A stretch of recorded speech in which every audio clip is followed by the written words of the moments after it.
Halo kawan-kawan, kembali lagi bersama gua Rocky. Kali ini gua yang akan menemani kalian untuk mengisi materi Suara Juventini kali ini.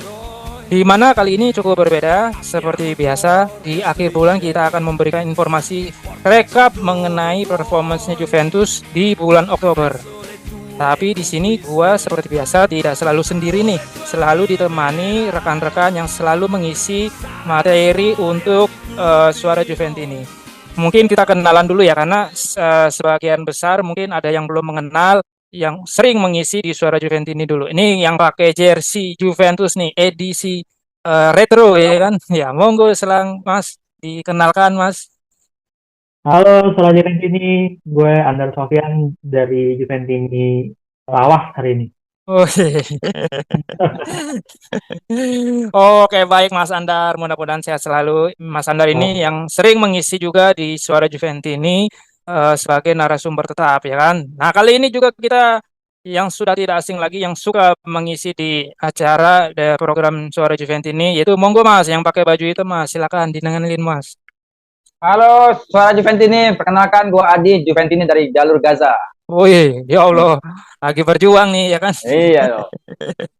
Baik, kawan-kawan, untuk materi kali ini gue telah menyiapkan dari tim editorial di mana Juventus seperti yang kalian sudah ketahui bahwa kemarin Juventus memetik kemenangan tipis melawan Verona, tapi di situ ada bumbu-bumbu atau drama-drama yang terjadi pada match malam kemarin ya kan. Yang kedua highlightnya adalah hasil dari Juventus pada bulan Oktober, karena kita sudah melakoni beberapa match. Kita lihat nih performanya bagaimana nih, apakah menanjakkah, apakah menurun, kita nanti bahas di part yang kedua. Nah, itu yang ketiga adalah pemain pemain mana aja nih yang sekiranya menjadi bintang atau menjadi man of the match pada bulan Oktober ini ya kan. Ada yang bagus, ada yang jelek, nanti kita akan bahas singkat saja ya kan. Nah, untuk selanjutnya yang terakhir itu match ke depannya nih atau partai yang akan dilakoni Juventus pada bulan November bulan depan, karena seperti sesuai jadwal Juventus cukup berat nih di November karena ada melawan Inter Milan nih ya kan. Oke. Itu aja untuk highlight kita kali ini. Gua langsung aja nih untuk di match materi yang pertama. Verona akhirnya mengakui keunggulan Juventus tipis nih ya kan. Tapi di sini gua ingin bertanya nih pada kalian nih, gimana nih perasaan kalian, terus apa yang terjadi pada match kemarin nih? Silakan dari Bung Andar dulu nih, silakan. oke, thank you. Juve Verona, apa ya? Bisa dibilang udah lama nggak nonton pertandingan yang gemes banget ya.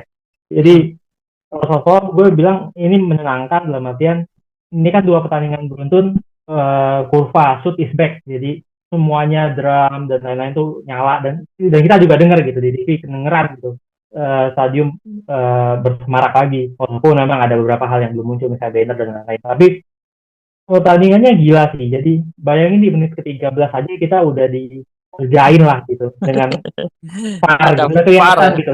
Wah. Dari menit 13 tuh udah ada teaser di mana akhirnya kita ketika Juventus golin, salahnya dicek, ketika Juventus kena pelanggaran, nggak ada VAR gitu, kayak yang nggak ada aja gitu kan. Tapi ya latihan mental lah secara tim sih, di malam pertandingannya babak pertama memang masih belum kelihatan banget, tapi menurut gue Juventus jauh lebih solid, Hmm. secara mental juga kita lebih kuat. Banyak hal yang bisa diimprove, tapi uh, cukup menyenangkan. Moisken uh, jadi bintang menurut gue dengan dua golnya walaupun dianulir. Clean sheet, ya it's a very good game sih untuk mengakhiri bulan Oktober gitu Bung Oke, Rocky. baik. Dari Bang Andar seperti itu. Dari Bang Adi ini gimana nih? Ada pendapat lain kah mengenai match yang penuh drama kemarin nih? Karena hampir dua kali ya kan matchnya ada VAR ya kan. Silakan Bang Adi. Overall, kalau ya ini nunjukin kalau ya cara menyerang Allegri masih asal-asalan ya. Maksudnya nggak sesuai pattern yang bermain. Maksudnya lo main cuma modal crossing terus menyerang sporadis tanpa pattern yang jelas tapi dapat gol gitu. Ini yang salah satu ugly win yang menurut gua paling gemes ya, karena dramanya banyak. Ada VAR dua kali, ada ya intrik-intrik negatif dari pemainnya yang pura-pura jatuh terus guling-guling, wah ini guling-guling FC kayak di Liga Wakanda gitu kan. Tapi memang inilah yang kita harus acungin bahwa iya, yang Miretti yang jelek main di beberapa match sebelumnya bisa jadi salah satu kunci pemain yang bisa ngerubah keadaan, karena di lini tengah mati babak pertama Miretti masuk, babak kedua jalan. Terus juga salah satu gol juga itu dari Miretti yang langsung kasih switch play langsung ke Gatti, terus crossing dapat gol di Cambiaso. Ini benar-benar yang bikin bahwa ya inilah Juve, kita punya mental yang udah berubah ya. Maksudnya dari sebelum-sebelumnya selalu gue kritisi bahwa Allegri nggak punya mental, gimana tim ini nggak punya grinta untuk main untuk bisa menang. Sekarang ya lambat laun Allegri menunjukkan bahwa bisa loh, bisa main kayak gini. Tapi buat satu game, kita masih banyak game yang lain, masih butuh konsistensi. Takutnya bulan depan kembali jalan pabrik. Ini kan yang biasa terlalu apa ya? Udah kebiasaan yang lazim itu. Bukan kita underestimate, tapi emang udah bertahun-tahun seperti ini. Bagus 8 game, ngedrop 1 game, drop sampai 4 sampai 5 game. Jadi kita butuh konsistensi. Kemenangan ini di akhir bulan Oktober ya, ini memang menunjukkan bahwa Juve pantas menang. Ya Verona juga tim papan bawah tapi mainnya ngotot, walaupun ya ada VAR dan wasit yang bermain di sini ya, walaupun gua nggak tahu apakah keputusan itu emang tepat. Tapi lah yang penting Juve dapat 3 poin untuk kita next match masih ada pertandingan lagi. Ya mungkin menikmati dulu lah puncak dingin, bos. Baik, untuk selanjutnya di sini gua menyiapkan skema atau line up yang kemarin dipasang oleh Allegri. Seperti biasa 3-5-2 dengan formasi pakemnya, walaupun di situ tidak ada Danilo digantikan Rugani, tapi bermain cukup menarik nih, karena di sini gua mengambil dari salah satu website di mana rating Rugani juga lumayan nih dibandingkan dengan pemain-pemain kayak Kostic maupun WA ya kan. Dan Bremer menjadi bintangnya nih. Nah, menurut Bang Andar nih, kira-kira sudah pantaskah Allegri memberikan formasi yang seperti ini nih? Apakah karena emang Chiesa juga masih diragukan akhirnya masuk dari bangku cadangan, apakah perlu ditingkatkan lagi nih? Karena kan Mercato mau di bulan Januari nih ya kan, apakah perlu penambahan pemain lagi kah kayak gitu kan? Apakah sudah cukup puas kah dengan materi seperti ini? Silakan Bang.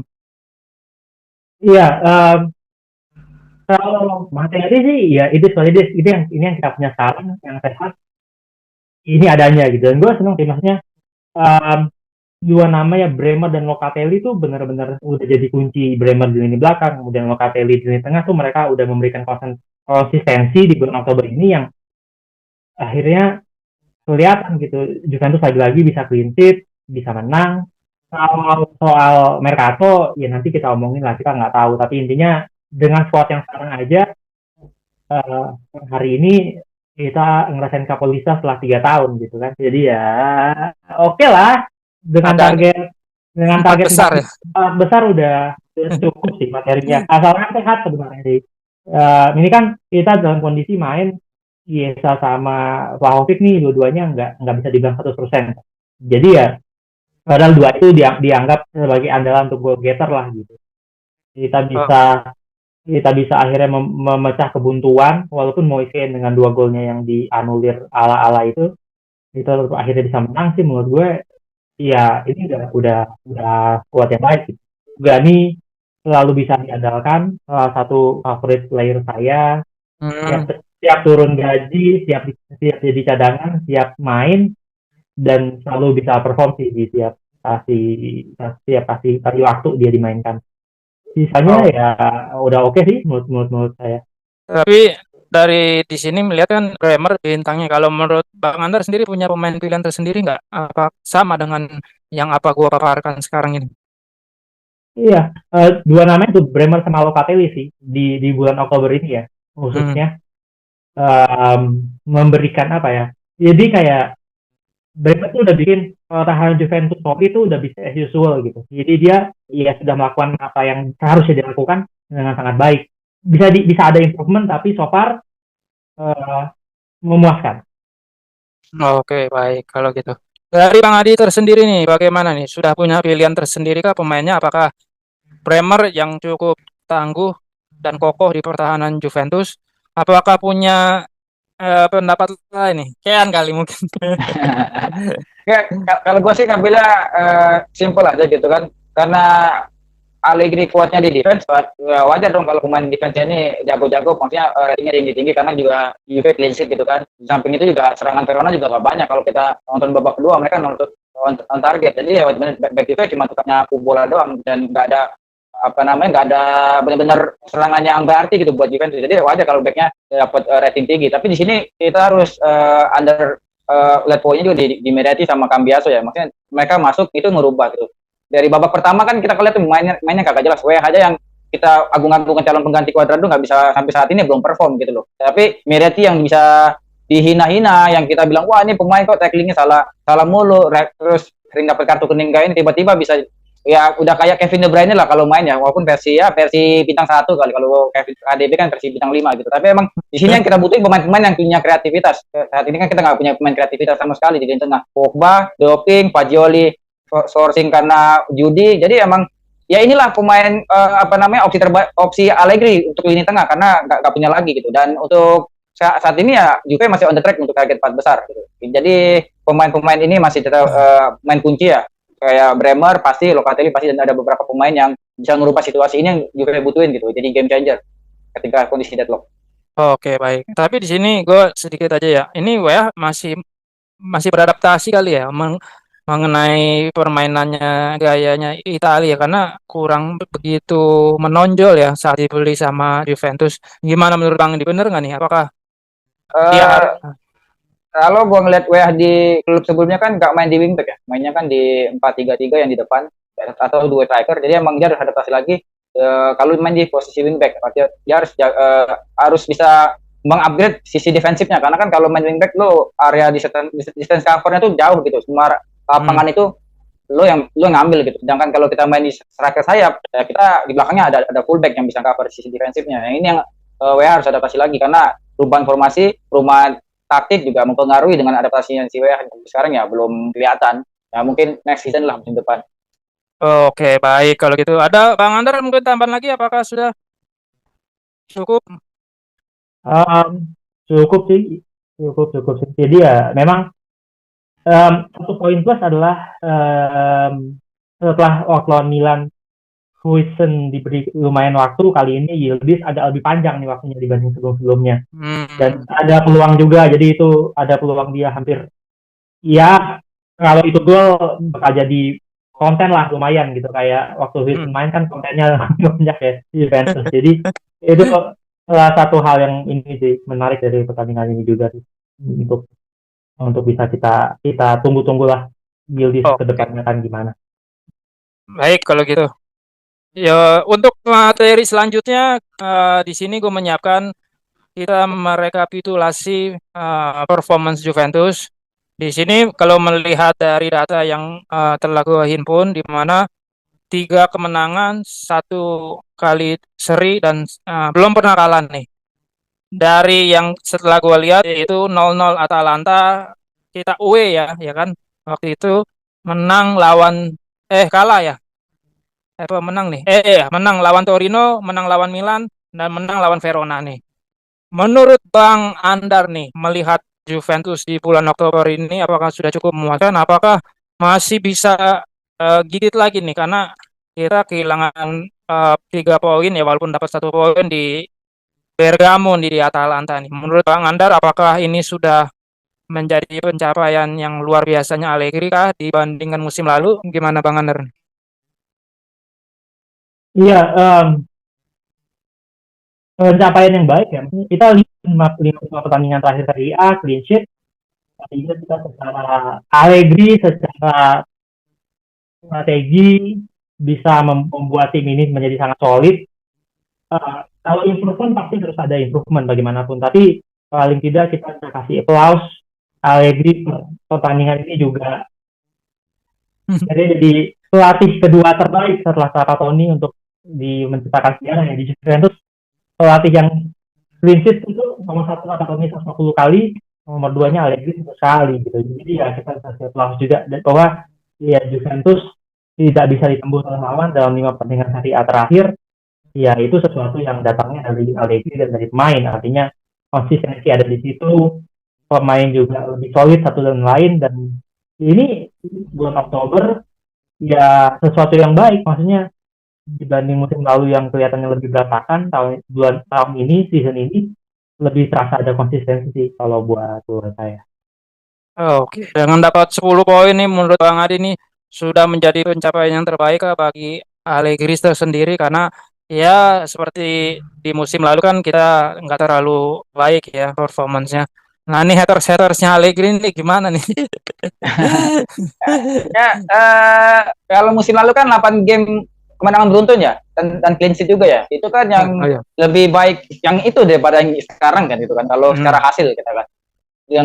Tapi dengan musim kemarin itu dengan pemain compang-camping, minus Chiesa yang di Maria keluar masuk di medical, pemain nggak konsisten, ganti-ganti starter. Tapi itu bisa 8 game gitu. Tapi ya akan ada waktunya ketika Juve main lagi burn out, ketika wah euforia menang terus gak kebobolan, tiba-tiba kita akan apa ya istilahnya tuh, kita akan kena momentum kita kalah gitu. Dan ini konsistensi kayak gini ini Allegri harus jaga gitu, apalagi kita next match kan nggak ada Allegri ya karena dia kartu merah dengan kejadian yang kocak itu, mungkin kocak juga.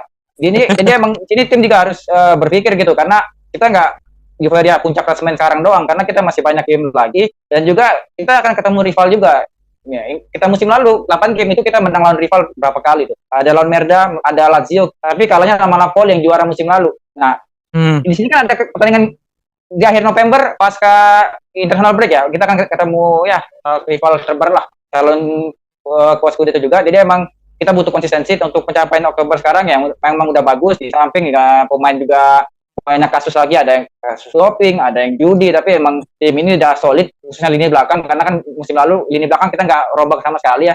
Yang kita rombak itu memang lini tengah sama lini depan tuh yang agak dirombak, yang kita ganti formasi, tapi lini belakangnya emang dari musim lalu udah solid gitu. Jadi emang pencapaian ini emang udah bagus untuk musim ini, tapi ya nggak sebagus musim lalu kalau mau dibandingin sama musim lalu. Tapi musim lalu kan prestasinya peringkat 3 ya. Nah, sekarang prestasinya harus lebih baik gitu. Ya, kalau emang target 4 besar, ya benar minimal peringkat 2. Jangan peringkat 3 atau peringkat 4, malu peringkat 4 lagi kan. Gitu. Jadi emang ya ini apa namanya? Prestasi lah buat Allegri dan coaching staff serta pemain-pemain kan. Pemain kayak Rugani bisa yang jarang main tiba-tiba bagus, terus juga Moiskin. Oke, baik. Terima kasih kawan-kawan atas pendapatnya karena cukup lumayan bagus lah ya. Nggak kebobolan dengan pertandingan 3 kali menang dan 1 kali kalah ya. Ini kalau menurut pribadi gue sih ya lumayan lah, itu bagus ya kan, harus diapresiasi ya kan, walaupun masih jauh yang apa kita inginkan ya kan. Ya walaupun wajar aja ya, namanya fans kan pengennya menang bagus, mainnya cakep ya kan. Ini seperti patternnya biasa, mainnya menang 1-0, 1-0 ya tipis-tipis aja. Tapi kan ya itu kan menang 1-0 juga dapat 3 poin ya kan. Ya mudah-mudahan lah di November ke depan bisa lebih baik lagi karena nggak mudah juga karena lawan-lawannya cukup berat ya kan. Ya kita tunggu aja Juventus di bulan depan mudah-mudahan yang terbaik bisa mengasih bagi para fansnya ya kan. Oke, selanjutnya materinya di mana gue menyiapkan beberapa pemain yang menjadi bintang dan menjadi yang tidak bintang nih, halus yang pemain yang jelek mainnya nih ya kan. Ada beberapa match yang telah gue siapkan, yaitu Atalanta versus Torino, AC Milan, dan terakhir melawan Verona. Melihat dari komposisi terbesar ini, Locatelli sering masuk, ibaratnya ratingnya rate-nya itu tinggi ya, karena mungkin kontribusinya juga terhadap tim dan uh, umpan-umpannya terus permainannya dengan ya sedikit agak mungkin karena dia sering dimainin mungkin capek juga kali ya, nggak ada lagi pemain yang bisa digantiin ya, makanya Locatelli ini selalu unjuk gigi nih dan mendapatkan nilai selalu terbaik nih. Nah, menurut Bang Adi nih, apakah Locatelli ya, kalau di sini kalau lihat komposisinya Locatelli ini 2 kali ya kan, walaupun nggak jadi yang terbaik, tapi pernah menjadi nilai yang tertinggi ya kan dibandingkan pemain-pemain yang lain. Menurut Bang Adi ini apakah Locatelli sudah bisa menjadi role-nya atau pakemnya Allegri di musim ini hingga musim depan kah? Karena rencana mau itu ya apa perpanjang kontrak lagi ya. Gimana ini menurut Bang Adi ini? Ya, seperti kita lihat kan Locatelli kan jadi pemain yang cara kreativitasnya sedikit minim ya. Jadi mainnya kayak kalau boleh tuh kayak Van Bommel versi Italia gitu. Van Bommel waktu di Milan yang Allegri convert Van Bommel jadi Regista ini kayak Locatelli, tukang baku pukul, tukang tackling sama passing-passing yang ya passing-passing yang benar-benar cuman seperlunya aja, nggak perlu banyak apa namanya banyak dribble, nggak perlu banyak nggak perlu banyak aneh-aneh. Yang penting lo dapat bola, lo kasih passing, lo kasih pemainnya yang kosong aja udah. Dan jadi maksudnya atribut tackle juga lebih bagus sih. Maksud gue Locatelli jadi lebih keras mainnya, nggak kayak waktu zaman Sassuolo yang mainnya emang stylish banget, bener-bener tipikal kayak Pirlo, tapi sekarang jadi kayak Van Bommel nih. Gue bilang ya inilah Allegri rubah ke Locatelli, makanya Regista siapapun pemain baru yang masuk Regista tetap Locatelli gitu kan.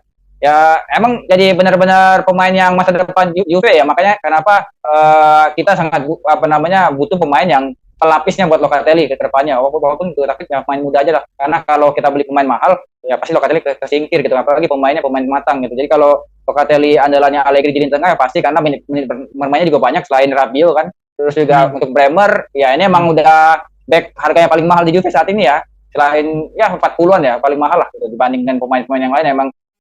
Emang pantas sih kalau untuk main di Serie A. Bremer lagi untuk main di taktik Allegri emang cocok banget gitu kan. Jadi emang dinamik duo dari player di belakang sama di tengah itu emang benar-benar yang bikin nyawanya tim Allegri itu berjalan gitu, dan Juve itu emang kebantu sama dua pemain itu gitu loh. Baik kalau gitu. Nah, kalau menurut Bang Andar nih dari sisi pemain yang terbaik dulu nih ratingnya ya kan, apakah punya pilihan tersendiri kah? Apakah emang sudah di sini Locatelli yang tadi gue bilang pernah 2 kali, walaupun sekali itu lebih baiknya Bremer, tapi masuk calon menjadi pemain yang rate-nya tinggi nih. Apa menurut Bang Andar punya pilihan tersendiri kah kayak gitu?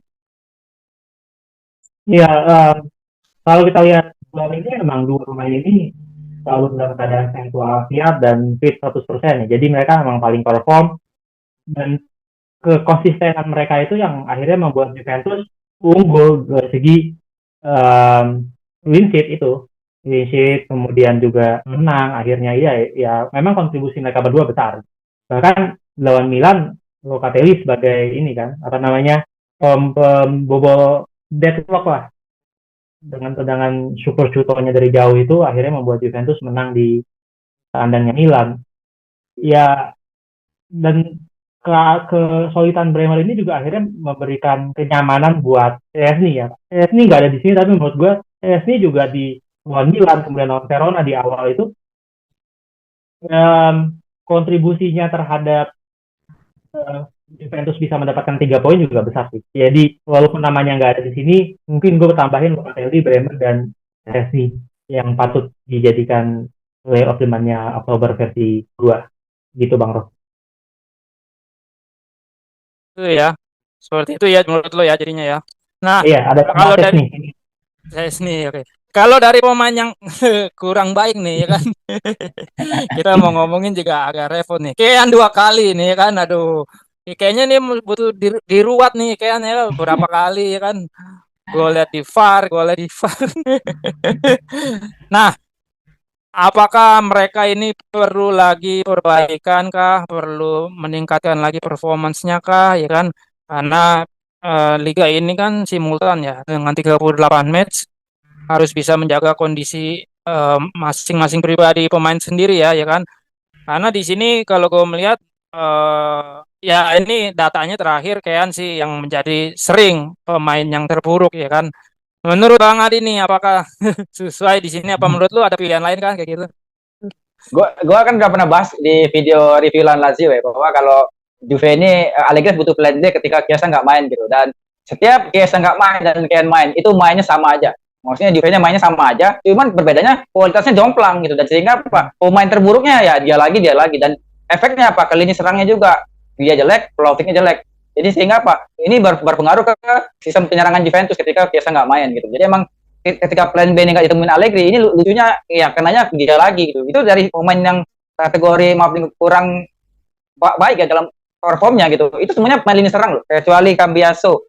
Iya, kecuali Cambiaso. Selebihnya pemain menyerang semua. Artinya apa? Ketika Chiesa nggak main, lini depannya anjlok performanya. Ini yang harus ditemuin sama Allegri PR-nya ke depan. Kan gue udah pernah bahas kalau tanpa Chiesa gimana namanya. Ternyata sama aja gitu loh. Efeknya pemain-pemain ini gue ngerasa Kean lagi itu kan, sehingga ngebuat mental dia tuh bisa drop gitu. Dan sekarang apakah mental dia bisa sekuat tim yang Juve yang lain? Ini dia dibutuh booster lah buat dia, buat ya lu nggak bisa main kayak gini, lu harus bisa improve lah buat game depannya. Apalagi Kesa nggak 100% fit, Vlahovic juga nggak 100% fit, artinya ini sama Milik adalah dua pemain yang di lini depan Juve yang fitnessnya bagus gitu. Tapi Kalau Bang Andar nih sedikit aja nih mengenai Um, pemain pemain-pemain terburuk, ya pemain terburuk. terburuk, terburuk ya dalam artian um, sangat di bawah sangat di bawah ekspektasi Dusan Vlahovic sih. Dusan Bulan ini Vlahovic. bulan ini mengecewakan. Itu biasa mengecewakan dalam artian secara fitness level dia tidak kunjung membaik, kemudian agak lebih mudah frustasi. Hmm. Dia harus cari jalan keluar gimana caranya fitness levelnya juga membaik, karena ini problem yang dari musim lalu juga belum tuntas gitu secara Dusan, dan mentally juga ketika dia tertekan, ketika dia di lock, eh, kadang-kadang sebenarnya lebih miskin gitu dibanding Dusan gitu. Dia lebih mudah frustasi. Dusan itu lebih mudah frustasi buat saya gitu. Hmm. Dan itu masalah gitu. Dan dia harus dengan harapan yang diberikan Juventus sama dia, kemudian juga nomor punggung yang diberikan Juventus sama dia harusnya perform bisa lebih baik dibanding yang dia lakukan di bulan Oktober. Itu sih catatannya kalau menurut saya. Oke. Jangan-jangan dijual lagi ya kan musim depan ya kan. Ya Ya kalau itu kan belakangan. Tapi intinya sih quarter sebenarnya ada harapan untuk dia, ada harapan kita dari Juventus ini untuk dia bisa. Kita tahu kok dia striker hebat, dia striker bagus, tapi dia bisa ngebuktiin dia striker bagus apa enggak gitu. oke, baik kalau gitu. Baik, ada tambahan lagi kah dari kalian berdua mengenai pemain terbaik dan pemain terburuk? sih cukup. Cukup ya. Kalau gua pribadi ya kenapa nggak sih ini Bremer nih ya kan, Bremer nih selalu unjuk gigi ya kan, kayak Cielininya dulu ya kan. Jadi pertahanannya Juventus itu jarang kebobolan nih sekarang ini ya kan, dengan adanya Bremer ya lumayan sih, dengan harga cukup lumayan tinggi dibeli dari Torino, dia bisa memberikan kontribusi yang terbaik untuk Juventus pada musim ini ya kan. Kalau untuk pemain yang kurang terbaik ini ya paling kayak ya Kean sih ya kan, kayaknya agak sial mulu nih kan, udah sering cetak gol VAR yang ini, terus kadang umpan-umpan dan tendangannya juga kadang melenceng ya kan, ya mungkin perlu diperbaikin lagi lah ya kan, si Kean ini di bulan depan karena ada Inter Milan dan Fiorentina ya kan. Oke, untuk selanjutnya gua di sini menyiapkan match Juventus di bulan November, di mana pada tanggal 6 Juventus akan away nih ke Firenze yaitu Fiorentina, dan 12 lawan Cagliari, dan ini yang kita tunggu-tunggu ya kan, tanggal 27 melawan Internazionale Milan ya kan. Ya udah, menurut Bang Adi ini bagaimana nih melihat schedule Juventus di musim depan? Sebenarnya Di musim depan, di musim depan. sebenarnya gini, kalau gue lihat ya kita ada keuntungan apa? Setiap ketemu partai big match itu, Grande Partita itu sebelumnya FIFA Match Day gitu loh.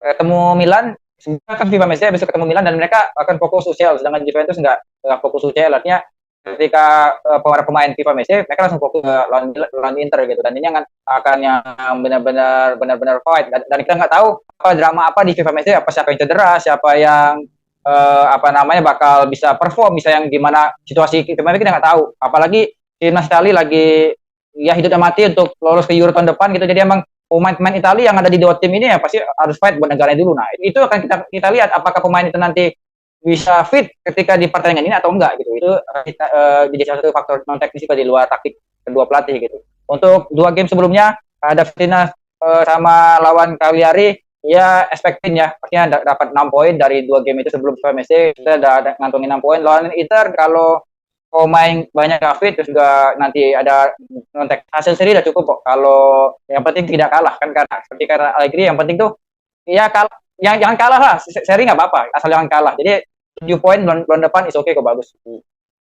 7 poin bulan depan. Kalau dari Bang Andar sendiri nih, bagaimana nih melihat ke depannya di bulan November, karena ada ini derby di Italia ya kan, di akhir bulan, tanggal 27 nih, bulan 11. apakah Juventus sudah bisa siap nih menghadapi rival terberatnya dan sekaligus menjadi kompetitor saingan untuk meraih Scudetto? Scudetto, angan-angan nih kan. Well, Juventus sih siap sih. Jadi menurut saya Juve Inter kita bisa menang clean sheet, Juve Cagliari kita menang clean sheet. Um, Fiorentina Juve mungkin seri satu sama gitu. Hmm. Jadi 7 poin, jadi dapat 7 poin lah. Kenapa Fiorentina ini sulit? Karena historically itu kita terakhir menang di sana tuh di kandangnya Fiorentina tuh tahun 2000, musim 2018-2019. Hmm. Setelah itu tuh kita nggak pernah menang di Firenze.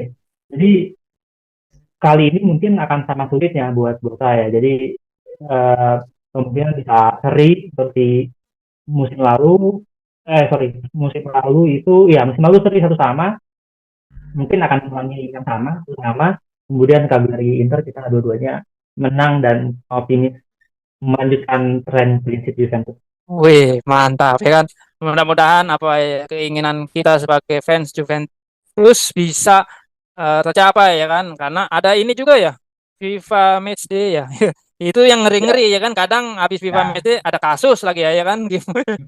ya pokoknya pokoknya kan intinya itu libur yang paling gak menyenangkan itu ya libur international break. Kemarin ada international break, Fagioli lagi ya kan karena kasus judi ya kan. Ya mudah-mudahan nih nanti di bulan November tidak ada lagi kasus-kasus yang sangat mengganggu libur kita nih kan, khususnya para fans Juventus ini ya kan. Singkat saja nih dari semua overall di bulan Oktober, apakah sudah bagus kah Juventus menurut Bang Adi? Apakah masih perlu ditingkatkan kembali nih performance ini? Plus kasus-kasus yang Ah, terjadi kayak Fagioli, terus dopingnya apa Pogba ya kan. Menurut Bang Adi, apakah dinamika ini akan berlanjutkah di bulan depan? Ya kita juga bukan ngawang-ngawang ya kan, tapi setidaknya ada sedikit prediksi menurut Bang Adi ini bagaimana nih? Apakah sudah bagus kah? Apakah perlu ditingkatkan lagi kah? Kayak gitu.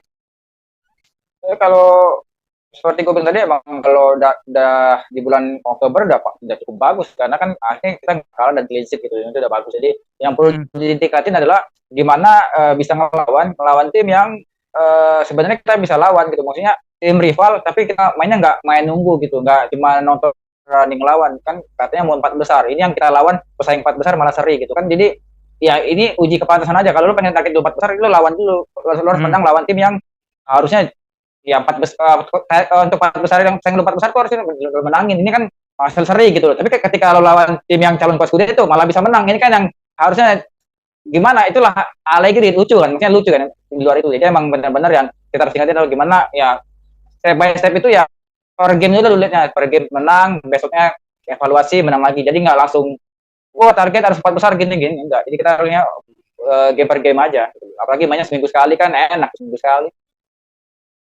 Oke, Masalah oke. judi ya, kalau masalah Hmm. judi, tadi masalah kasus judi kayak Fajoli kayak itu sebenarnya ya kita juga awalnya nggak tahu kan kalau emang ada si Fajoli kecanduan judi ataupun apa sampai dia nangis akhirnya dia mengakui bahwa gue nangis bukan karena gue bikin kesalahan lawan Sassuolo tapi karena gue nangis karena kepikiran utang. Itu luar biasa lucunya dan itu gue nggak tahu ada pemain yang berani ngomong itu ke media. Itu luar biasa nih pemain kan.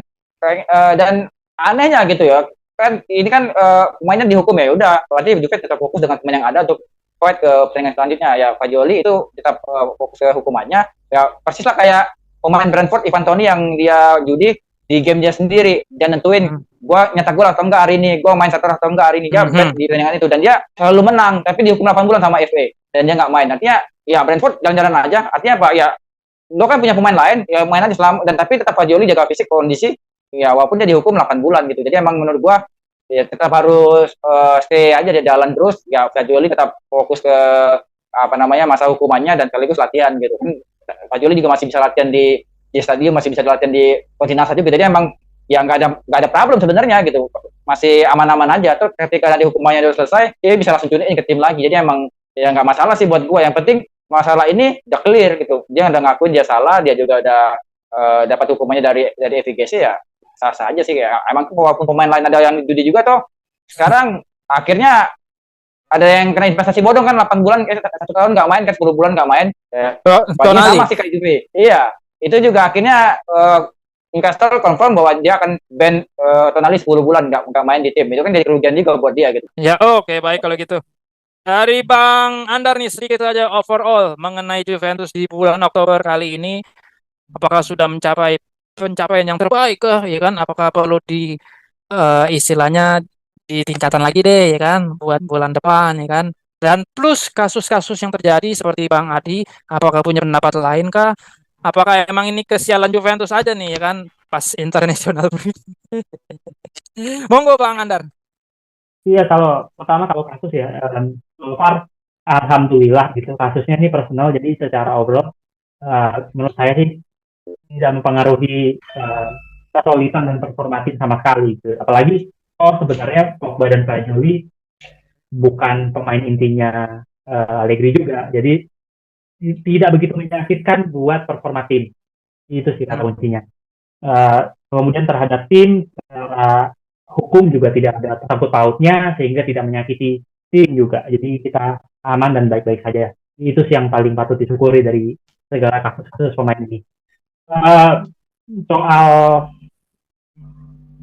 obrolan Juventus sih, kalau kita terus konsisten kayak gini dan tanpa kasus ya. Tadi Mas Hadi bahas soal alasan beruntun kemudian kita kalah sama Napoli itu agak berbarengan sama kasus minus 19 gitu. Jadi secara mental Juventus terluka. Kalau kita konsisten begini, tidak ada gangguan terhadap tim secara keseluruhan dan kasus aneh-aneh nggak ada gitu, masih optimis udah itu sih. Oke, baik kalau gitu. Baik kawan-kawan, mungkin cukup sampai di sini untuk materi kita kali ini, di mana mudah-mudahan lah ya, kita berharap Juventus bisa memberikan yang terbaik lagi, karena kita harus Scudetto nih, jangan 4 besar ya kan. Allegri milihnya 4 besar doang ya kan. Udah nggak main di UCL, UEL, Conference League ya kan. Kurang apa lagi ya kan. Fit harus terjaga ya kan.